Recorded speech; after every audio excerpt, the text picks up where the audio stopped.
Hello students, तो आज हम सोशल फार्मेसी का next chapter that is chapter number 6 देखेंगे, दैट इज़ फार्माको इकोनॉमिक्स। तो बेसिकली स्टूडेंट्स यहाँ पर दिख रहा है, नाम से ही आप बता सकते हैं कि फार्माको इकोनॉमिक्स को अगर हम दो टर्म्स में डिवाइड करते हैं तो उसका क्या मतलब होता है। Pharmaco means basically something related to drug या फिर ड्रग प्रोडक्ट, राइट, या कोई भी आपका फार्मास्यूटिकल प्रोडक्ट या फिर कोई भी आपकी फार्मास्यूटिकल सर्विस। क्लियर। तो basically pharmaco is related to pharmaceutical. अब आप फार्मास्यूटिकल ड्रग की बात कर लीजिए यहाँ पे, या फिर कोई भी फार्मास्यूटिकल प्रोडक्ट है, सर्विस है, तो पर्टिकुलर उन सारी टर्म्स की यहाँ पर बात हो रही है। And next, economics means something related to cost और यू कैन से मनी। ठीक है, समथिंग रिलेटेड टू कॉस्ट। तो basically pharmaco economics is the branch, obviously pharmaco है तो यहाँ पर हम किसकी बात कर रहे हैं, something related to drugs, pharmaceutical. और ये फार्मास्यूटिकल ये सब कुछ किसके अंदर आता है, ये आता है आपका हेल्थ में। तो basically pharmaco economics is the branch of health economics. Clear. Pharmaco economics is the branch of, ये सब कुछ हेल्थ से रिलेटेड है, राइट। तो फार्माको इकोनॉमिक्स किसका ब्रांच होगा, is the branch of health economics. तो आप डेफिनेशन कैसे लिख सकते हो, pharmaco economics is the branch of health economics which deals with the economics और that is cost, which deals with the cost of any drug product, pharmaceutical product और any pharmaceutical service. Clear. तो pharmaco economics में basically किसी भी drug को, pharmaceutical product को या pharmaceutical service को, बेसिकली उस चीज़ में जितना भी आपका कॉस्ट या फिर आपका इन्वेस्टमेंट या फिर आपका पर्टिकुलर हम बात कहें इनपुट जितना लगा है उस चीज़ को पर्टिकुलर यहाँ पर स्टडी करना is known as pharmaco economics. Clear है। अब फार्माको इकोनॉमिक्स में आप और क्या करते हो इसके अलावा, फार्मा इकोनॉमिक्स बेसिकली ये सारी चीज़ों को एनालाइज करती है। क्लियर। तो अब बेसिकली वो क्या करेगी, वो 3 काम करती है, आपको वो 3 काम याद रखने हैं, that is it identifies. Clear. Identify करती है, फिर आपका मेजर करती है एंड देन कंपेयर। तो बेसिकली फार्माको इकोनॉमिक्स आपने देखा कि करती क्या है, फार्माको इकोनॉमिक्स जितना भी आपका इनपुट या फिर कॉस्ट या फिर आपका अमाउंट किसी भी फार्मास्यूटिकल प्रोडक्ट और सर्विस के लिए लग रहा है वो आप पर्टिकुलर फार्माको इकोनॉमिक्स में स्टडी करते हो। इसी के साथ में अब वो चीज़ आप पर्टिकुलर चीज़ कैसे स्टडी करोगे, तो इसके अंदर आप आइडेंटिफाई करते हो, मेजर करते हो और कंपेयर करते हो। दैट मीन्स कि कोई भी फार्मास्यूटिकल प्रोडक्ट या फिर उसकी सर्विस जो है उसको आप आइडेंटिफाई करोगे। क्लियर। सबसे पहले आपने पता लगाया कि इस पर्टिकुलर चीज़ के लिए आपका कितना इकोनॉमिक्स एक्सपेंस हो रहा है, कितने एक्सपेंसेस आपके यहाँ पर लग रहे हैं, उस चीज़ को आइडेंटिफाई करोगे, मेजर करोगे। क्लियर। कि इन मॉनेटरी टर्म्स में बेसिकली वो कितना आपका अमाउंट लग रहा है, that means in terms of money. Clear. तो आइडेंटिफाई करोगे, मेजर करोगे and then you will compare with the alternative pharmaceutical products या फिर सर्विसेज, कि आपने जो भी अपना फार्मास्यूटिकल प्रोडक्ट या फिर सर्विस बनाई है उसके साथ में जितने भी ऑल्टरनेटिव्स ऑलरेडी मार्केट में प्रेजेंट है उन सब के साथ कंपेयर करके देखोगे कि आपका प्रोडक्ट कितना कॉस्ट इफेक्टिव है या फिर कितना कॉस्ट बेनिफिशियल है या फिर क्लिनिकली वो कितना ज़्यादा इफेक्टिव है। क्लियर। तो बेसिकली फार्माको इकोनॉमिक्स में आप ये पर्टिकुलर चीज़ों को स्टडी करते हो। मेजरली अगर हम ऊपर से बात करें तो फार्माको इकोनॉमिक्स में बेसिकली हम फार्मास्यूटिकल प्रोडक्ट्स की और उनके सर्विसेज की जितना भी इकोनॉमिक एक्सपेंस आपका लग रहा है उसको यहाँ पर आप एनालाइज करते हो, उसको आप डिटरमाइन करते हो। क्लियर। और वो चीज़ कैसे डिटरमाइन करोगे, by identifying, measuring and comparing all the products with the alternative pharmaceutical preparations और ऑल्टरनेटिव फार्मास्यूटिकल सर्विसेज।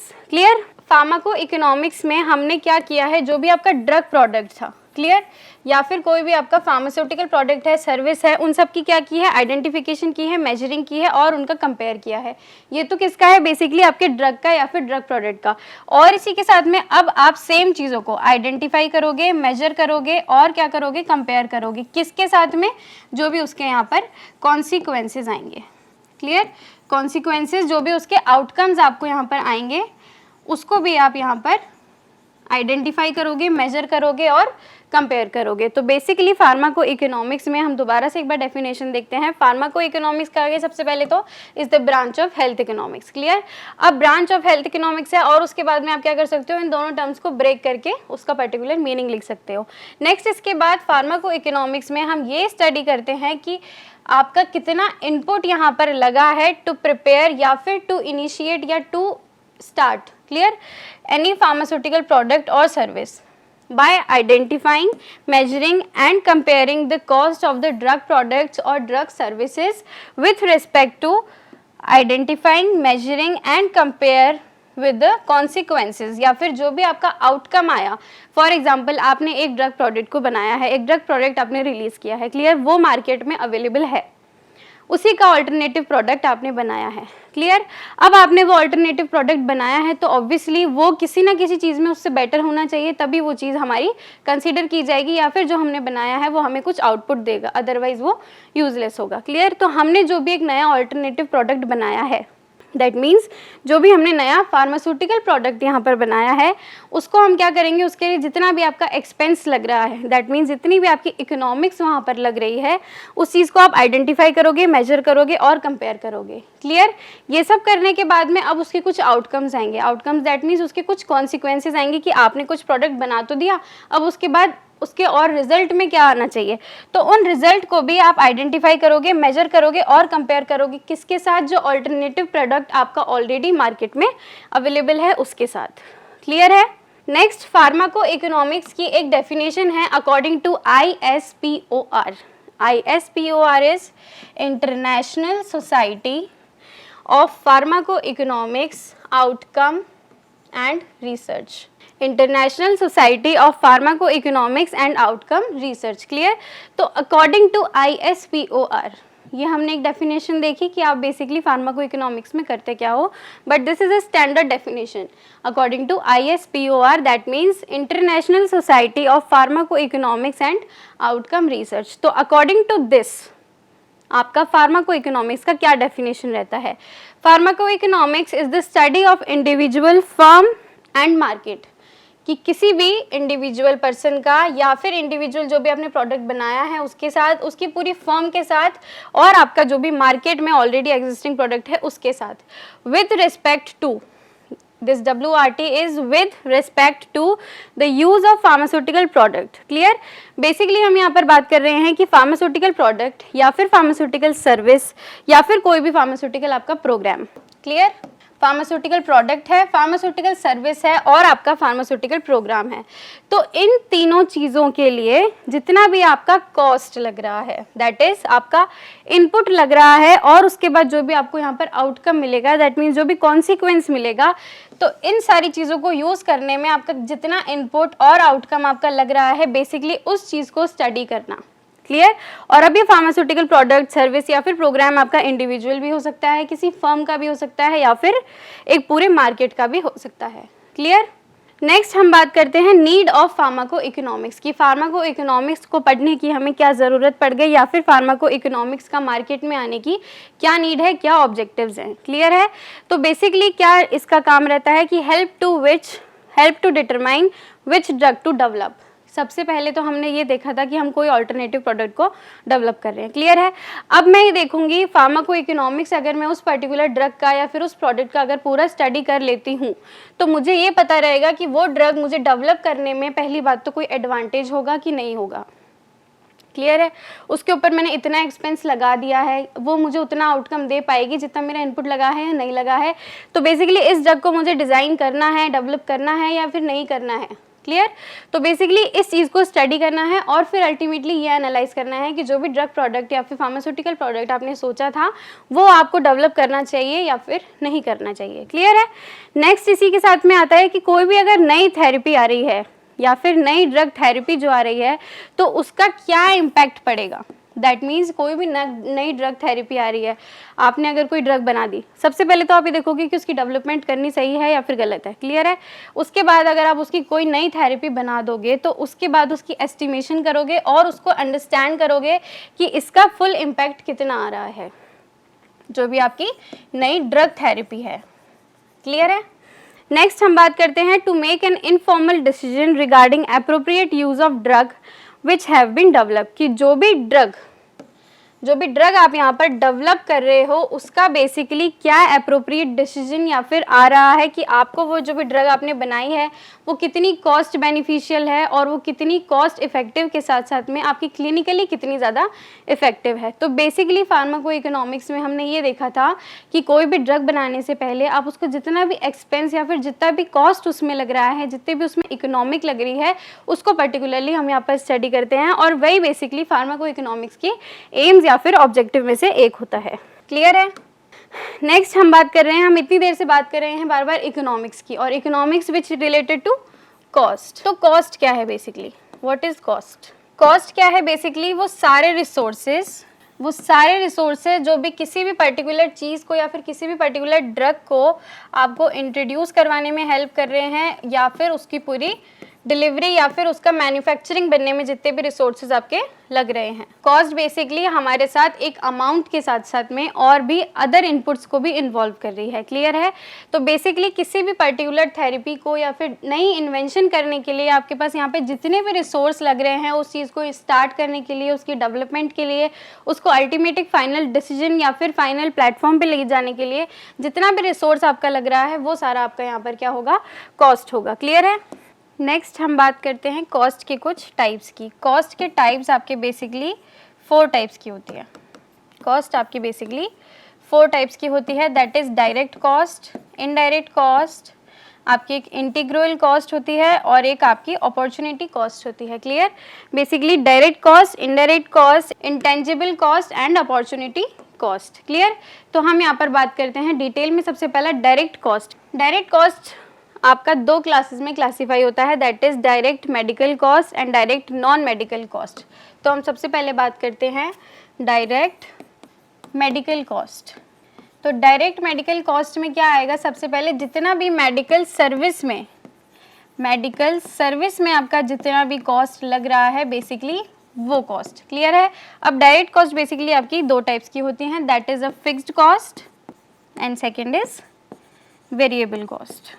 अब ये फिक्स्ड कॉस्ट और वेरिएबल कॉस्ट में क्या डिफरेंस है? फिक्स्ड कॉस्ट वो कॉस्ट होती है जो नंबर ऑफ पेशेंट्स पे, बेसिकली नंबर ऑफ पेशेंट्स जो हैं आपके, नंबर ऑफ पेशेंट्स के ऊपर इंडिपेंडेंट रहती है। क्लियर? मतलब नंबर ऑफ पेशेंट अगर आपके इंक्रीज या फिर डिक्रीज होते हैं तो डायरेक्ट मेडिकल कॉस्ट की फिक्स्ड कॉस्ट के ऊपर कोई इफेक्ट नहीं आता है। दैट मीन्स आपका, इसका एग्जाम्पल आप ये देख सकते हो कि आपने हॉस्पिटल की बिल्डिंग बनाई है।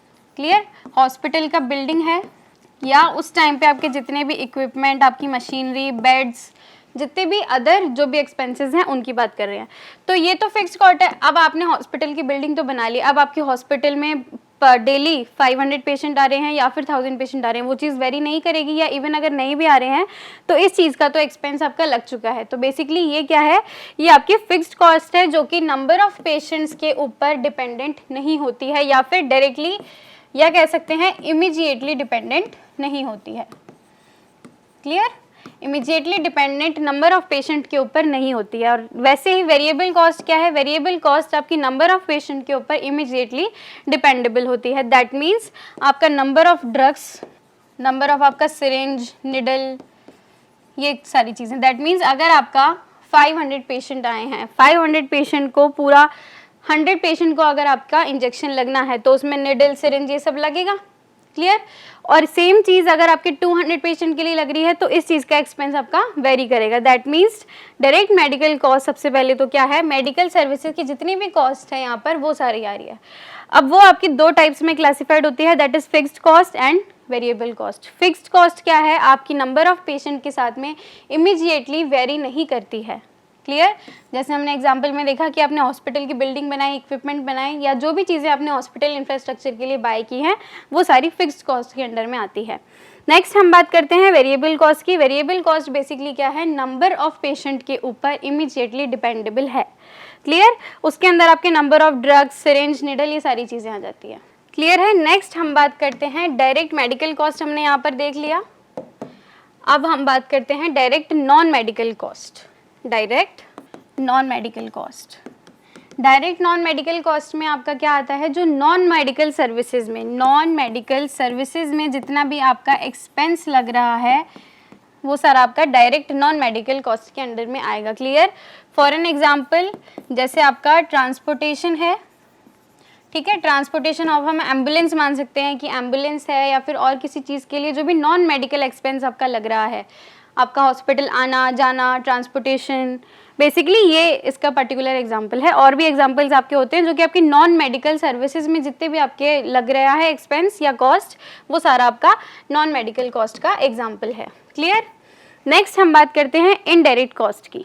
इनडायरेक्ट कॉस्ट यहाँ पर क्या है, आपकी basically loss of productivity. Productivity में अगर आपकी कोई कमी आ रही है, लॉस ऑफ प्रोडक्टिविटी, अब प्रोडक्टिविटी में कोई कमी आ रही है, दैट मीन्स आपका एम्प्लॉयज़ की तरफ से उतना फुल एफर्ट नहीं आ पा रहा है, या फिर आपके एम्प्लॉयज़ एब्सेंट है, या फिर उनका अपना पूरा डेडिकेशन नहीं है काम के लिए, तो बेसिकली आपने जितना एज्यूम किया था उतना आप प्रोडक्टिविटी आपकी नहीं हो पा रही है।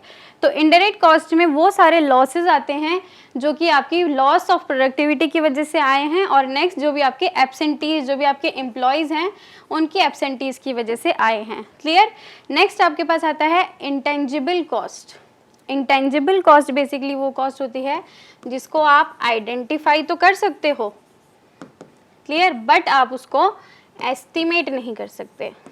अब ये कौन सी कॉस्ट है, दैट मीन्स कि किसी भी पर्सन का अगर कोई हेल्थ आपको, फॉर एग्जांपल आपके हॉस्पिटल में कोई पेशेंट है, क्लियर है, उस पेशेंट का अगर इफ़ इन केस वो बहुत ज़्यादा सीवियर है और उसकी जो डेथ हो जाती है, तो उसकी फैमिली जो लॉस फील करेगी वो बेसिकली क्या है, आपका इंटेंजिबल कॉस्ट है। आपको वो लॉस पता तो है कि ठीक है इनका फैमिली मेम्बर है जो कि नहीं है अब, तो वो आप पता तो लगा सकते हो, बट उस चीज़ को आप एस्टिमेट नहीं कर सकते। क्लियर। तो इंटेंजिबल कॉस्ट बेसिकली आइडेंटिफाई तो हो सकती है बट एस्टिमेट नहीं हो सकती। नेक्स्ट आपकी आती है अपॉर्चुनिटी कॉस्ट। अपॉर्चुनिटी कॉस्ट से आपको नाम से पता चल रहा है, दैट मीन्स कि एक बेटर अपॉर्चुनिटी के लिए बेटर आपके पास दो ऑप्शन दिए हैं बेसिकली। क्लियर। और दोनों ऑप्शन में से आपको एक ऑप्शन को सेलेक्ट करना है, आपको ऐसा लगता है कि मेरे लिए वो ज़्यादा बेस्ट है, तो आप जिस भी ऑप्शन को सेलेक्ट करते हो तो उसके बाद में इस चीज़ के लिए ये जो आपको लॉस हुआ है ये आपका क्या होगा, अपॉर्चुनिटी कॉस्ट। क्लियर। कि आपने किसी और अपॉर्चुनिटी के लिए जो भी आपको लॉस बियर करना पड़ा है बेसिकली वो आपका अपॉर्चुनिटी कॉस्ट कहलाएगा। क्लियर है। नेक्स्ट हम कुछ टर्मिनोलॉजीज़ की बात करते हैं। टर्मिनोलॉजीज़ है, या फिर आपने ये देखा था कि आप क्या कर रहे हो फार्माको इकोनॉमिक्स में, to determine and to analyse what, to identify, measure and compare. किसको कंपेयर कर रहे थे और किसको आइडेंटिफाई कर रहे थे, बेसिकली कॉस्ट को और उसकी बेनिफिट्स को। बेनिफिट्स मीन्स आपका कोई भी जो भी क्लिनिकल बेनिफिट यहाँ पर आ रहा है, दैट मीन्स आपका ये इनपुट था और ये आपका क्या है यहाँ पर आउटपुट। तो फार्माको इकोनॉमिक्स में हम बेसिकली इनपुट और आउटपुट, दैट मीन्स कॉस्ट और बेनिफिट को कंपेयर करते हैं, डिटरमाइन करते हैं या फिर एनालाइज करते हैं। क्लियर। तो अब इस एनालाइज करेंगे हम, तो वो एनालाइज आपकी किस किस टाइप की हो सकती है, या फिर इस एनालाइज करने में आपको क्या क्या टर्मिनोलॉजीज लगती हैं, वो पर्टिकुलरली हम यहाँ पर स्टडी करेंगे। क्लियर। टर्मिनोलॉजीज में आपकी सबसे पहली आती है cost minimising analysis. Clear. Cost minimising analysis आपकी सबसे पहले आती है। ये टर्मिनोलॉजीज किसके लिए है, जो भी हम एनालाइज करते हैं, तो बेसिकली ये सारी एनालिसिस में जितनी भी आपकी टर्मिनोलॉजीज आ रही हैं वो सारी यहाँ पर होंगी। नेक्स्ट आपके पास आती है cost effective analysis, cost effectiveness analysis. Third one is cost benefit analysis, and next is cost utility analysis. अब ये चारों टर्म्स क्या हैं, या फिर ये चारों एनालिसिस, या आप किसी भी ड्रग को या फिर उसके बेनिफिट को आइडेंटिफाई, मेजर और कंपेयर करते हो तो उसमें आपको ये सारी एनालिसिस की टर्म्स लगती हैं बेसिकली। क्लियर। तो सबसे पहले हम बात करते हैं cost minimising analysis, that is CMA, cost minimising analysis. सबसे पहला आपका क्या है, कॉस्ट मिनिमाइजिंग एनालिसिस। तो सबसे पहले आपको यहाँ नाम से ही पता चल रहा है कि कॉस्ट को मिनिमाइज करवाने के लिए जो भी आपका एनालिसिस आप करवाओगे, बेसिकली आपने क्या करा है, आपका एक प्रोडक्ट है, क्लियर, अब उसके साथ में कोई भी ऑल्टरनेटिव या फिर सेम उसकी जो भी सेम थेरापेटिक प्रॉपर्टीज़ है वैसा प्रोडक्ट है। क्लियर। जैसे आपने कोई भी एंटीबायोटिक बनाई है और सेम एंटीबायोटिक आपकी मार्केट में भी अवेलेबल है सेम थेरेपेटिक इफेक्ट के साथ में। तो अब आपने वो जो भी मेडिकामेंट है वो क्यों बनाया है, बेसिकली कॉस्ट को मिनिमाइज करने के लिए। क्लियर है? तो CMA में that means cost minimising analysis में हम ये देखते हैं कि जो भी आपके जो सेम प्रोडक्ट्स होते हैं या फिर उनकी जो थेरेपेटिक एक्टिविटीज़ है वो सेम है या फिर ऑलमोस्ट एक दूसरे से रिजेंबल कर रही है, क्या करेंगे हम यहाँ पर 2 और मोर, मतलब आपका जो प्रोडक्ट है उसके साथ साथ में किसी और की ऑल्टरनेटिव्स हैं उसकी थेरेपेटिक एक्टिविटी की यहाँ पर हम क्या करते हैं, ऑल्टरनेटिव की कॉस्ट को, बेसिकली उसकी कॉस्ट को हम यहाँ पर एनालाइज करेंगे। ठीक है, कंपेयर करेंगे। कैसे एनालाइज किया हमने? कंपेयर करके। पहले आपने अपनी कॉस्ट को आइडेंटिफाई किया, फिर उसको मेजर किया and then you compared. Compare आपने किससे किया है? जो भी आपका मार्केट में ऑलरेडी उसके ऑल्टरनेटिव्स प्रेजेंट हैं उसके साथ में। क्लियर? जैसे मैं आपको एक एग्जांपल बताती हूँ। आपकी जेनेरिक मेडिसिन होती हैं, जेनेरिक एंड ब्रांडेड। अब जेनेरिक और ब्रांडेड मेडिसिन में बेसिकली क्या डिफरेंस है? दोनों का API जो है, API मीन्स जो भी आपका एक्टिव फार्मास्यूटिकल इंग्रेडिएंट जो है दोनों केस में वो सेम है। Clear? Active pharmaceutical ingredient.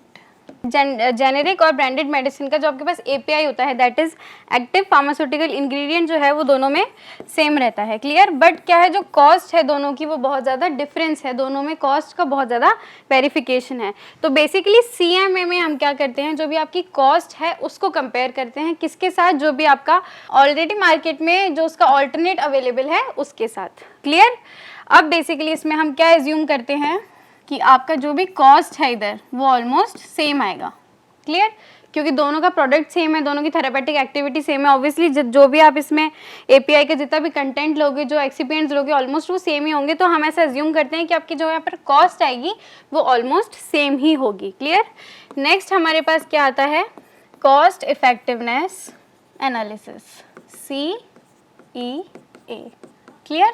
Cost effective analysis में पहले वाले में तो हम क्या कर रहे थे, कॉस्ट मिनिमाइज एनालिसिस। तो सबसे पहले तो हमने आइडेंटिफाई किया, कंपेयर किया और हमने ऐसा ट्राई किया कि हमारी जो कॉस्ट लग रही है हमारे प्रोडक्ट को बिल्ड करने में वो हम मिनिमम रखें। क्लियर? इसके अंदर आप क्या करते हो, आपका ऑल्टरनेटिव प्रिपरेशन जो भी है उस ऑल्टरनेटिव प्रिपरेशन में आप कॉस्ट को तो कंपेयर करते ही करते हो और उसके साथ में आप उसकी इफेक्टिवनेस को भी कंपेयर करते हो। क्लियर है? कॉस्ट आपने कंपेयर की है प्लस उसके साथ उसकी इफेक्टिवनेस कंपेयर की है कि आपका जो भी ड्रग था, जो भी आपने मॉलिक्यूल बनाया है वो ऑलरेडी एग्जिस्टिंग ऑल्टरनेटिव प्रिपरेशन के साथ में उसकी इफेक्टिवनेस कितनी वेरी कर रही है। क्लियर है? अब आपका तो CEA में basically CEA that means cost effectiveness analysis में आपने क्या क्या देखा, ऑल्टरनेट प्रोडक्ट के साथ में उसकी कॉस्ट देखी और उसकी इफेक्टिवनेस देखी। इफेक्टिवनेस दैट मीन्स बेसिकली उसका क्या यहाँ पर कॉन्सिक्वेंस आ रहा है। क्लियर है? दैट मीन्स क्या उसका आउटकम है। अब आउटकम वो किस केस में हम देखेंगे, यहाँ पर मनी के अमाउंट में हम वो आउटकम नहीं देख रहे हैं, हम बेसिकली ये देख रहे हैं कि जो भी हमारा ड्रग था उसने कितने लोगों को क्योर किया है, कितनी उसने लाइफ को सेव किया है। क्लियर? अगर हमने कोई भी ऐसा ड्रग मॉलिक्यूल बनाया है तो कितनी लोगों को वो क्योर कर पाया है और उसके बाद में हमारी ड्रग की प्रिवेंशन हो पाई है या नहीं। तो बेसिकली इन टर्म्स में हम हमारा ड्रग मॉलिक्यूल का जो भी हमारा फार्मास्यूटिकल मॉलिक्यूल है उसकी इफेक्टिवनेस को चेक करते हैं। अब इसी के साथ में आपका कॉस्ट इफेक्टिव रिजल्ट क्या है, ये कॉस्ट इफेक्टिव रिजल्ट। इसको आप कैसे एनालिसिस कर सकते हो, cost divided by effectiveness. Effectiveness that means आपका जो भी ऑल्टरनेटिव प्रोडक्ट था, दैट मीन्स जिसके साथ में भी आप कंपेयर कर रहे हो और जो आपका प्रोडक्ट है, तो उन दोनों की कॉस्ट और इफेक्टिवनेस का जो रेशियो आएगा वो आपका बताएगा कॉस्ट इफेक्टिवनेस रिजल्ट बताएगा। क्लियर? नेक्स्ट हमारे पास आता है cost benefit analysis. Cost benefit analysis, इसको हम क्या कहेंगे, CBA। यहाँ पर भी हमने क्या किया है, जो भी हमारे 2 और मोर ऑल्टरनेटिव प्रोडक्ट हैं उनकी कॉस्ट को कंपेयर किया है और उसी के साथ साथ में उसकी बेनिफिट्स को कंपेयर किया है।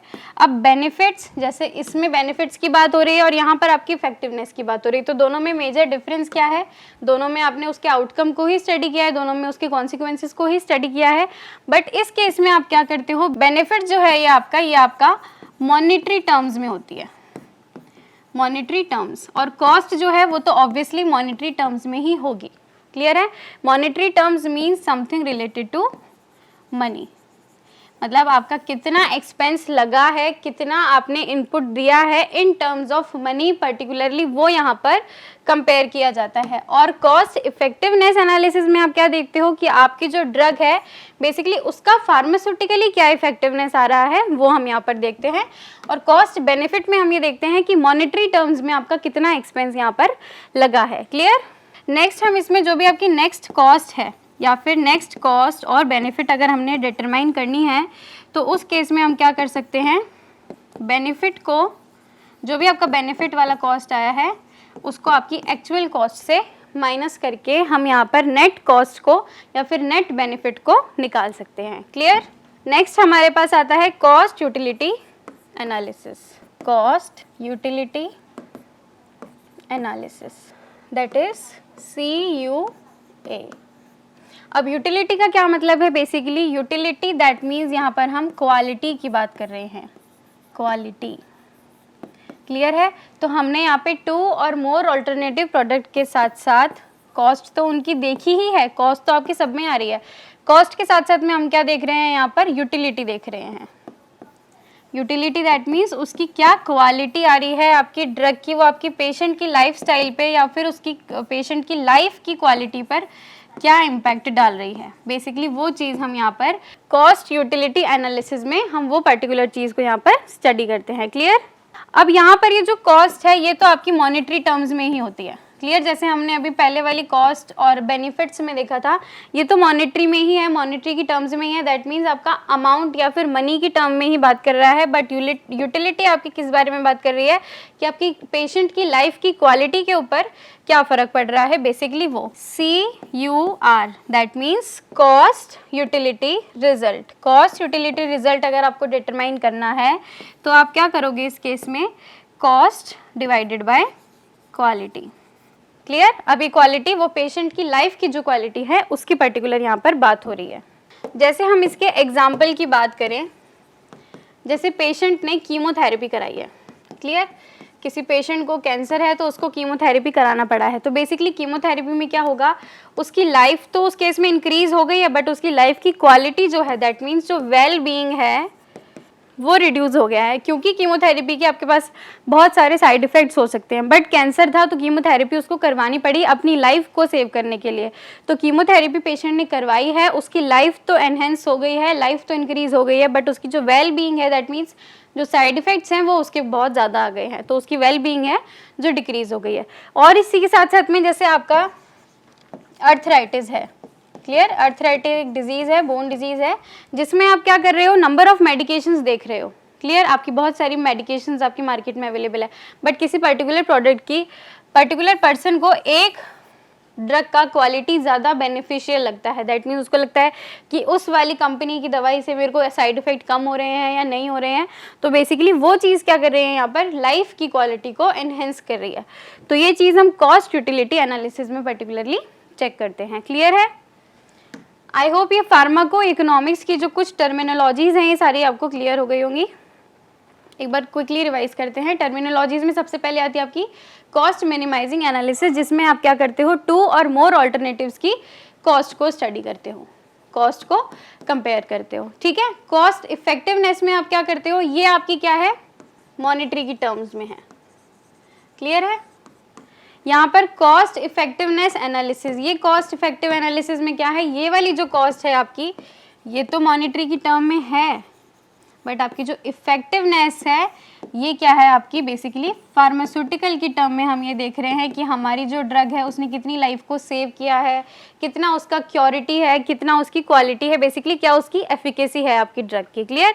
और कॉस्ट बेनिफिट में यहाँ पर ये दोनों ही आपके मॉनेटरी टर्म्स में होते हैं। मॉनेटरी टर्म्स मतलब आप समझ रहे हो कि समथिंग रिलेटेड टू मनी, मतलब बेसिकली सेकंड केस में तो हमने कॉस्ट जो हमारा लगा है, जितना अमाउंट हमारा लगा है, उसके साथ साथ में हमने देखा है कि हमारी ड्रग की एफिकेसी कितनी है, फार्मास्यूटिकली या फिर क्लिनिकली उसकी एफिकेसी कितनी है। सेकंड केस में हमने ये देखा है कि एफिकेसी के साथ साथ में एफिकेसी और उसके दौरान जितना भी आपका एक्सपेंडिचर लगा है वो चीज़ पर्टिकुलर इनपुट और आउटपुट, उन दोनों के बीच में जितना भी आपका एक्सपेंस लगा है वो यहाँ पर हम स्टडी कर रहे हैं। और कॉस्ट यूटिलिटी में, कॉस्ट यूटिलिटी आपकी क्या है, क्वालिटी ऑफ लाइफ है। क्लियर है? ये आपकी कुछ टर्मिनोलॉजीज हैं जो कि एनालाइज करती है बेसिकली क्या, कि आपको फार्माको इकोनॉमिक्स किस किस ड्रग का आपको कैसे कैसे एनालाइज आप कर सकते हो। नेक्स्ट हम बात करते हैं importance of pharmaco economics. Pharmaco economics का क्या इम्पॉर्टेंस है? बेसिकली आपने ये स्टडी किया है कि फार्माको इकोनॉमिक्स में जितने भी आपके ऑल्टरनेटिव्स हैं उनके साथ में आप क्या करोगे, आइडेंटिफाई, मेजर एंड कंपेयर। तो बेसिकली हम यहाँ पर क्या कंपेयर कर रहे हैं, कॉस्ट और उसकी इफेक्टिवनेस, ठीक है। या फिर पर्टिकुलर हम बात करते हैं तो कॉस्ट और उसकी बेनिफिट्स, या फिर हम कह सकते हैं जितना भी इनपुट हमने दिया है वो आउटकम के साथ में आपने क्या कोऑर्डिनेट कर रहा है पर्टिकुलरली वो। क्लियर? तो सबसे पहले हम क्या चाहेंगे कि जितना भी आपका एक्सपेंडिचर जो लग रहा है वो आप रिड्यूस कर पाएँ।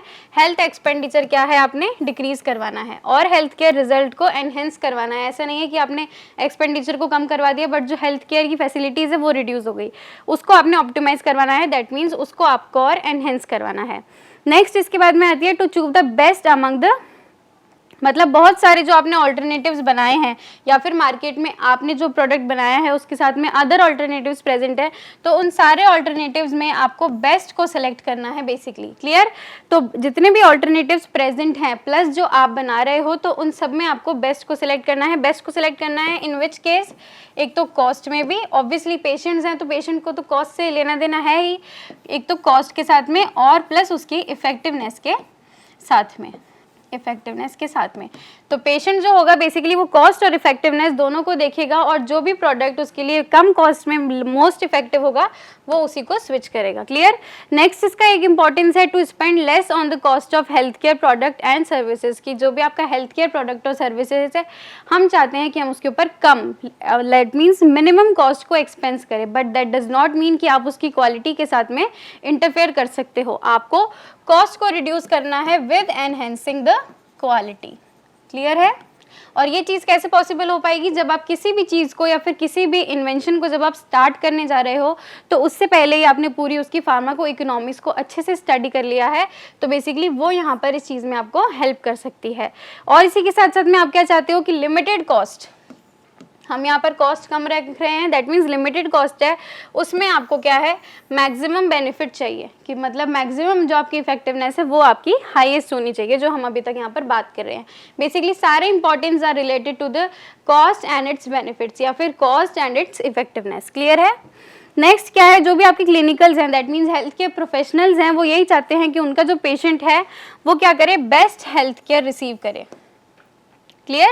बेस्ट हेल्थ केयर और जो भी आउटकम्स अवेलेबल हैं उसमें उसको बेस्ट दिया जाए। तो क्लिनिकल्स या फिर हेल्थ केयर प्रोफेशनल्स यही चाहते हैं कि उनके पेशेंट्स को बेस्ट हेल्थ केयर प्रोवाइड किया जाए और उसी के साथ साथ में आउटकम भी, उसका जितने भी अवेलेबल आउटकम्स है, कॉन्सिक्वेंसेज अवेलेबल है, उसमें उसको बेस्ट आउटकम को सिलेक्ट करके दिया जाए। दैट मीन्स कि मेजरली क्या बात हो रही है कि पेशेंट के केस में जैसा हमने अभी डिस्कस किया, cost which is input and जो भी आपका बेनिफिट है विच इज आउटपुट। क्लियर? तो ये दोनों चीज़ें आप इसीलिए डिक्रीज कर रहे हो, दैट मीन्स कॉस्ट आप डिक्रीज करवा रहे हो और बेनिफिट को आप इंक्रीज करवा रहे हो। किसके लिए? पेशेंट के लिए, ताकि पेशेंट को वो चीज़ फेवरेबल हो और वो अपने अकॉर्डिंग जो भी आपके ऑल्टरनेटिव्स अवेलेबल हैं उसमें किसी को सेलेक्ट कर सके। क्लियर है? तो फार्माको इकोनॉमिक्स में बेसिकली हमने ये देखा है कि फार्माको इकोनॉमिक्स जो आप स्टडी कर रहे हो वो पर्टिकुलरली आपका जितना भी ऑल्टरनेटिव प्रेजेंट है और जो आपने एक मेडिकामेंट या फिर फॉर्मुलेशन बनाया है उसकी कॉस्ट को और उसके बेनिफिट्स को आपने कंपेयर करना है। ठीक है? अब उसको आप कंपेयर कर रहे हो तो उसमें आपकी कॉस्ट आती है, डिफरेंट टाइप्स ऑफ कॉस्ट हमने देखी है। यहाँ पर आप एनालाइज करते हो तो एनालाइज के लिए आपके पास डिफरेंट मेथड्स हमने देखे हैं। क्लियर? उसी के साथ में हमने फार्माको इकोनॉमिक्स की जो भी इंपॉर्टेंस है उसको भी यहाँ पर डिस्कस कर लिया है। क्लियर? आई होप आपको ये पूरा चैप्टर समझ में आ गया होगा। फार्माको इकोनॉमिक्स यहाँ पर खत्म हो जाता है। Okay students, thank you so much.